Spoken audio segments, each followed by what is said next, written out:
So it's kind of funny.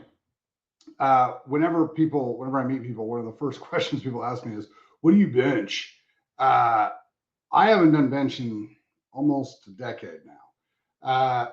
Bench press has been named one of the best exercises for chest and blah blah blah. Blah. It's not. It does horrible things to your shoulders, first of all. But the other thing is that it's not a very good chest exercise. When you look at any exercise, the whole point of the exercise is get the joint as open as possible. So you open up the muscle as much as you can, then you bring it together as close as you can. So the largest range of motion you can possibly get out of that muscle group, and then you resist it.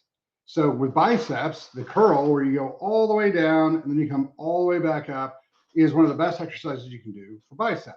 The problem with bench is that when you're out here and you come down, when you come up, let me make sure I don't knock the top.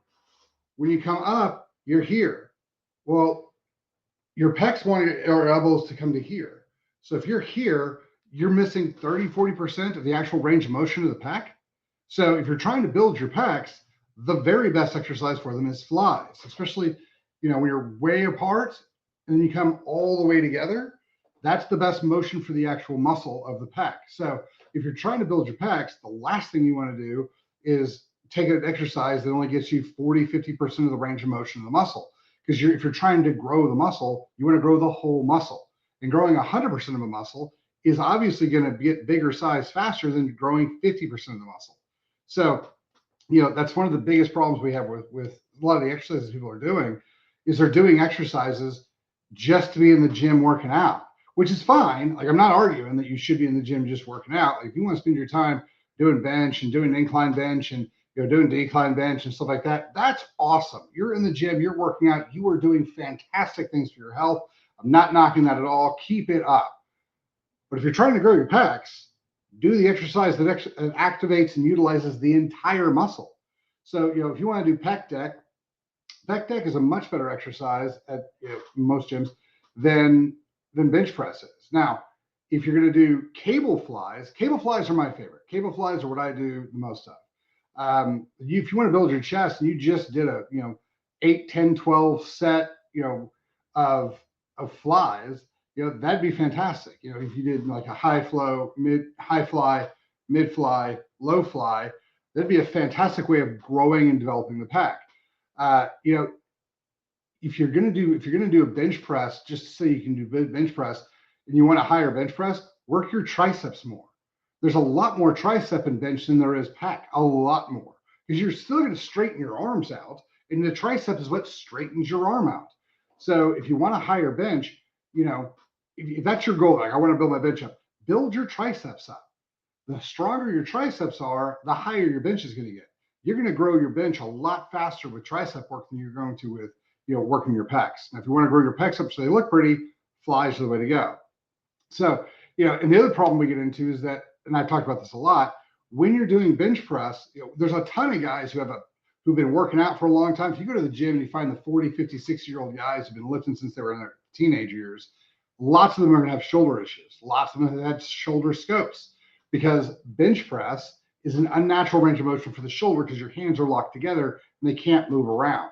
So lots and lots of shoulder damage, lots and lots and lots of issues there, because your arms actually have to move and the bone actually rotates and things like that. So, it's not allowing for proper motion. Now, if you wanted to still do a press motion, dumbbells are fantastic for this because you're going to get all that motion. You can bring them together. You can get a lot more motion in the pec. You can get that full extension in the elbows. So if you want a higher bench press, because that's your thing, which is fine. I don't really care if you're like, well, what the fuck, I can bench press 400 pounds. That's awesome.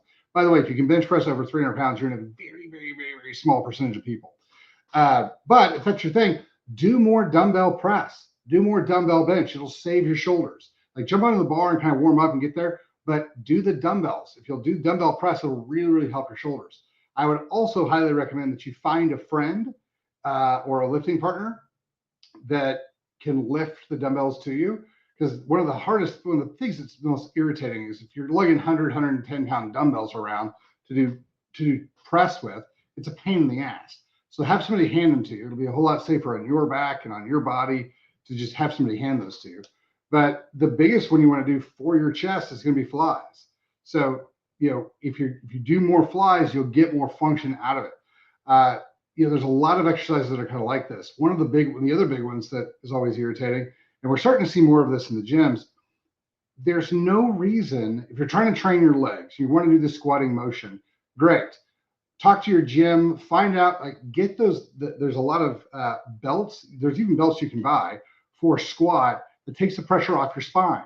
There's no reason to put 200, 300, 400 pounds on your spine when you're trying to work your legs. Wrap it around your hips, use those squat belts and do that. Not the belt that you wear when you lift, but like the ones that have chains on them or hooks on them so they can hook into the weight or they hook into the weight system. So you can do squats that way. That's going to be much, much, much better for your entire spine than trying to put a whole bunch of weight on top of your spine and lift it that way. Horrible idea. But a lot of the times when we're doing these lifts, we haven't walked through what's the most important thing when lifting.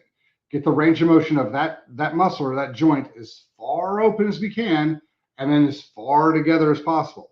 The bigger the range of motion, the larger the stretch. And there's research on this. The bigger the stretch, the bigger the growth in the muscle tissue. The thing about it is that if you have a bigger stretch, you're using more of the muscle tissue. The more muscle tissue you engage in the exercise, the more muscle tissue you can damage, thus the more muscle tissue can grow. This shouldn't be controversial, because if you're like, okay, where does the pec tie in, right? So pec's here, it ties into the arm here.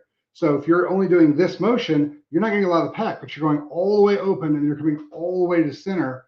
You're going to get a giant amount more pec work involved. The more pec work we get involved, the more function we get. I see the same thing with go back to legs with women who are trying to grow their butt, and they do Olympic style squats. So they come down to parallel and they come back up. Go all the way down and come all the way back up. Hit your butt to your heels. That whole ass to grass thing. The bigger the range of motion, the bigger muscle function you can get, the more you can grow. And there's a lot of hamstring involved in that too. The cool thing is that if you do those full ranges, you're going to shape the muscle differently, and it's going to look more the way you want it to look. So when you guys are doing some of these lifts, run through and think about the range of motion you're actually getting and how much stress is put under that. Now, we'll talk about this some other day, but the other thing is that when and this is more of a leg thing, we'll go into this more later. The more you're doing this, get your knees over your toes, get your weight back a little bit. Start with body weight, then work up, but you need to access the more range of motion of the ankle and the hip and the knee. If you'll exercise and train in a larger range function, knees over toes, off to the side, things like that, the more you train in that awkward positions, the stronger you're going to be in those awkward positions, the safer and healthier your hips, knees, and ankles are going to be. Now, if you're an Olympic lifter, everything what I just said is different. If you're an Olympic lifter and that is your sport, that's different. You're training, go down to parallel, come back up so that you can get your Olympic lift in. But if you're not an Olympic lifter, all this stuff needs to be looked at differently. I see this with football players all the time. They'll come in and they'll be able to do, I can squat 600 pounds. Yeah, but you're so wobbly, you can push you over real easy because your ankles are weak or because your core function is weak. So the more that we start recognizing that, one, the biggest way that you're going to grow muscle is the largest opening and then the largest closing that's resisted. And then how do you balance all that stuff? So cables and dumbbells, you've got to work on this motion and all the way up. So you get all this stabilization function, you get all this movement, you get all this neuro recovery piece. So you're going to get a lot more functional growth out of it than if you're just going to do bench. So save your shoulders, grow your pecs by actually looking at where they insert, where the origin insertion is. Get those two pieces as far apart as you can anatomically, and then bring them back together. That's the way you lift. There's a whole lot of people who are doing 19 different exercises and then they will go work out and they can't figure out why they're not growing. Largest range of motion possible to hit that, resist it, and then that's how you'll grow. If you guys have any questions, hit us in the comments or drop us a question at questions@chalmerswellness.com. Have a fabulous day. Thanks for your time.